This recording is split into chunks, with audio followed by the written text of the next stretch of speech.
তো দিনকাল কেমন চলছে সবাই? হে ফ্যামিলি মিষ্টি লাইফ ছিল তোমাদের সবাইকে ওয়েলকাম। আজ হচ্ছে শ্রাবণের প্রথম সোমবার, তাই আজকে একটু তাড়াতাড়ি ঘুম থেকে উঠে পড়েছি। চলো এবার বিছানাটা গুছিয়ে নিই, বেশি বকবক করলে হবে না। দেখলে কেমন ম্যাজিক করে বেডশিট চেঞ্জ করে নিলাম। এবার চলো আমার চুনিয়া মুনিয়াগুলোকে এখানে সাজিয়ে দিই। পরে আমার যেটা কাজ সেটা হচ্ছে চুলটাকে আঁচড়ে নেব। তারপরে যেটা আমার সব থেকে বিরক্তিকর লাগে এক্সারসাইজ করা, সেটাকেও করতে হবে গাইস। ভালো থাকতে গেলে, শরীরকে সুস্থ রাখতে গেলে এক্সারসাইজটা ইচ্ছে না হলেও আমাকে স্নান করে চলে এসেছি। আর আমার পুজোর বাসনগুলো এখানে আমি ধুয়ে নিয়েছি। পুজোর অনেক কিছু উপকরণ কেনার ছিল, তাই মাকে নিয়ে সকাল সকাল বাজারে চলে এসেছি। ফুলের কি দাম বন্ধুরা!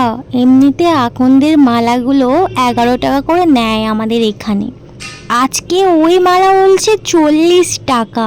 ভাবো। যাই হোক, আমি ওখান থেকে মালা নিইনি, আমাদের গাছে প্রচুর আকন্দ ফুল হয়েছে, একটু হচ্ছে মালাটা গেঁথে নিলেই হয়ে যাবে ফুলগুলো তুলে। আর যাই হোক, আমি ওখান থেকে মালা কিনিনি, আমি শুধু একটা ধুতরা ফল নিয়েছি, তারপরে চলে এসেছি। আর আমাদের এখানে ফুল দোকানগুলোতে বেলপাতা পাওয়া যায় না। আমার একটা কাকিমা বলেছে আমাকে বেলপাতা দিয়ে যাবে পুজোর আগে। আমাদের এখানে প্রায় অনেকেরই গাছ আছে, ওই জন্য ফুল দোকানে বেলপাতা রাখতে যায় না। তারপরে মুদিখানা দোকানে চলে এলাম চিনি নেওয়ার জন্য।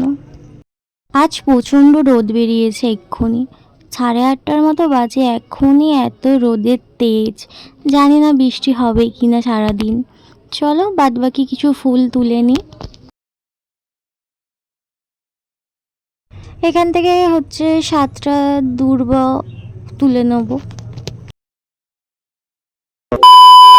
চলো কি কি বাজার করলাম তোমাদের দেখাই।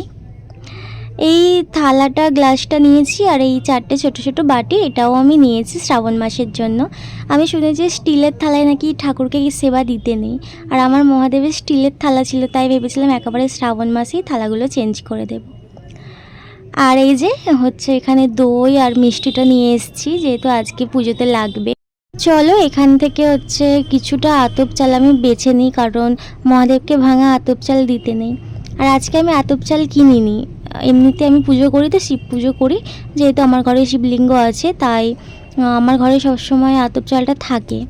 আর এই যে দুধটা হচ্ছে আমি বৌদির থেকে নিয়ে এসেছি, বাতাসা, একটা গোটা ফল, তারপরে মা আবার পরে পিয়ারা এনে দিয়েছে। আর কদিন ধরেই খুব আনারস খাবো খাবো করছিলাম আজকে, তাই মা আনারস এনে দিয়েছে। আর আমি একটু টক খেতে পছন্দ করি, তাই মা দেখছি কিছু আমরাও এনেছে আমার জন্য। এই যে ফুলগুলো ফুলের জায়গায় ঢেলে দিই, আর দুর্বাগুলো এখান থেকে বেছে নেব। এই যে এখানে হচ্ছে আছে জব, যেটা হচ্ছে প্রথম সোমবারে বাবা মহাদেবকে নিবেদন করতে হয়। সিদ্ধি পাতাটা আমার শেষ হয়ে গিয়েছিল, আজকে যেহেতু লাগবে তাই আজকে একেবারে নিয়ে চলে এসেছি। চলো একটা পাত্রের মধ্যে পুজোর সব উপকরণগুলো গুছিয়ে নিই, তাতে আমার পুজোর সময় খুব সুবিধা হবে। পুজো ছেড়ে উঠতেও হবে না, কারণ পুজোয় বসে গেলে পুজো ছেড়ে উঠতে নেই। এবার আমি বাবার মাথায় জল ঢালবো, আর সমস্ত উপকরণ দিয়ে আমার অভিষেক করা হয়ে গেছে। তারপরে আমি আরতি করে নেব। আর যারা শ্রাবণ মাসে সবুজ চুড়ি পরেছো বা পরবে ভাবছো, তারা অবশ্যই আগে মাতা পার্বতীকে একটি হলেও সবুজ চুড়ি দিও। তা পার্বতীকে সবুজ চুড়ি দিয়ে তারপরেই তোমরা পরো। আমিও সেম করেছি, কারণ এর পিছনে অনেক মাহাত্ম্য আছে, সেটা আর এই ভিডিওই বললাম না, নাহলে ভিডিওটা অনেক বড় হয়ে যাবে।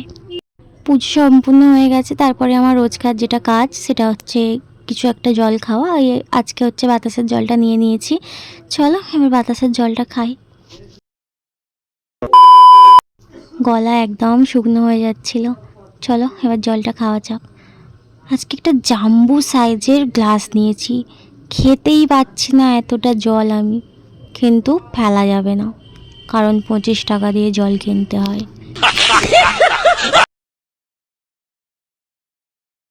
চলো এবার ভাতটা খেয়ে নিই। ডাল, তারপর এখানে হচ্ছে মা পটল, আলু আর টমেটো দিয়ে একটা চচ্চড়ি করেছে মা, আর ভাত। চলো খাওয়া যাক। এরপরে আমি নিয়ে চলে এসেছি পেয়ারা আর আমড়া, যে দুটোই আমার খুব পছন্দের। চলো তাড়াতাড়ি কেটে ফেলি, আর তর্স হয়েছে না। বেশ করে জলজিরা মাখিয়ে নিয়ে চলে এসেছি। আর কার পছন্দ গো? আমরা তাড়াতাড়ি বলো, আমার তো ভীষণ পছন্দের। আমি বেশিরভাগ মধু আর বেসনটাই ফেসে ইউজ করি, যেহেতু আজকে বাড়িতে টক দই আছে, তাই ভাবলাম টক দইয়ের সাথে একটু চিনি মিশিয়ে মুখে অ্যাপ্লাই করে নিই। আর এগুলো আমার সম্ভবত স্নান করার আগেই ভালো লাগে মাখতে, তবে আমি আজকে একটুও টাইম পাইনি, তাই স্নান করার পরেই অ্যাপ্লাই করছি। তো এটাকে আমি 15 মিনিট রাখবো, তারপরে যেটা আমি করে থাকি সেটাই করব। সপ্তাহে আমি এটা 2বার কি 3বার করি, তবে প্রত্যেক দিন নয়, 2 দিন ছাড়া ছাড়া, 3 দিন ছাড়া ছাড়া এরকম আমি অ্যাপ্লাই করি।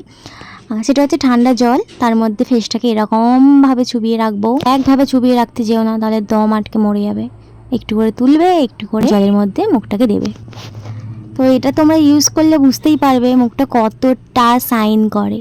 আর সবথেকে বড় কথা, আমার প্রচণ্ড ঘাম হয়, তাই এটাকে ইউজ করা। তবে যাদের ঠান্ডা লাগার ধাত আছে তারা অবশ্যই এটাকে স্কিপ করে যাবে, আর এটা যখন অ্যাপ্লাই করবে অবশ্যই ফ্যানটাকে অফ করে রেখো, নাহলে ঠান্ডা লেগে যেতে পারে। প্রচণ্ড রোদ বেরিয়েছে, একটুও বৃষ্টি হয়নি। সে যাই হোক, গ্রীষ্ম বর্ষা কোনো কিছুকেই পরোয়া করে না, চা খেতেই হবে। আমি এরকম নিমকি দিয়েও চা খাই বেশিরভাগ সময়, এটা আমার ছোটোবেলার অভ্যেস। আমার যখন ঠাকুমা বেঁচে ছিলেন তখন আমি স্কুল থেকে ফিরলে আমাকে চা আর নিমকি দিত, আমি এভাবে চুবিয়ে চুবিয়ে খেতাম। তোমরা কে কে পছন্দ করো এভাবে খাওয়াটাকে, আমাকে অবশ্যই কমেন্ট করে বলবে।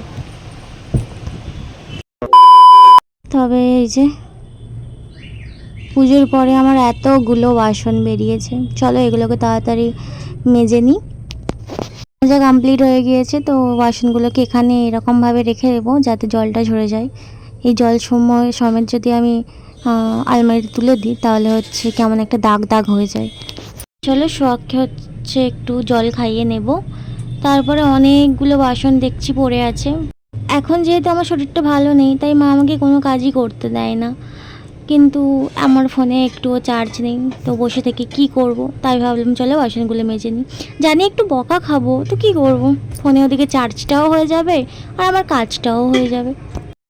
বাসনগুলো এখানে উবুড় করে দিই যাতে জলগুলো ঝরে যাবে, তারপরে গিয়ে আমি আর গোছাবো না, মা এসেই বাসনগুলো গুছিয়ে নেবে। পরে যে কাজটা বাকি আছে সেটা হচ্ছে গাছে জল দেওয়া, যেটা আমার সব থেকে বেশি ভালো লাগে। তারপরে বেরিয়েছে এতগুলো জামা কাপড়, চলো এগুলোকে তাড়াতাড়ি ঝটপট গুছিয়ে নিই, কারণ যত তাড়াতাড়ি কাজগুলো কমপ্লিট করব তত তাড়াতাড়ি ফোন ঘাঁটতে পারবো। তারপর জলটা খেয়ে শুয়ে পড়বো আর তারপরে ফোন দেখবো। চলো, ফোন আর দেখিনি, এই যে আমাদের টুনি এসছে, তো তার সঙ্গে মা বকবক করছে। তারপরে ওকে দিয়ে এলো মা, আর এখন বসেছে আনারস কাটতে, কারণ কদিন ধরেই খুব আনারস খাওয়ার ইচ্ছা হচ্ছিল। চলো সন্ধ্যাটা দিয়ে দিই, ততক্ষণ মা আনারস কাটুক।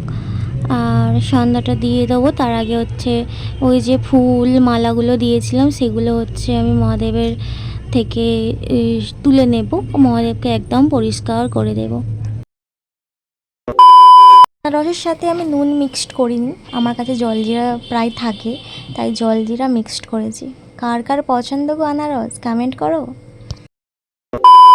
তারপর আমি রাতের খাবার নিয়ে চলে এসেছি। এখানে আছে টমেটো, শসা, চানাচুর আর অল্প একটু লঙ্কা, কারণ আমি বেশি লঙ্কা খেতে পারি না। অবশ্যই জলজিরা, যেটা ছাড়া আমি একটুও কোনো কিছু খেতে পারি না। তো আমি সোপ দিয়ে মুখটাকে ক্লিন করে চলে এসেছি। এরপরে আমি এই মামাআর্থের টোনারটা অ্যাপ্লাই করব, দেন শুয়ে পড়বো। তো চলে আসবো খুব তাড়াতাড়ি একটা ভিডিও নিয়ে, ততক্ষণ ভালো থাকবে, সুস্থ থাকবে।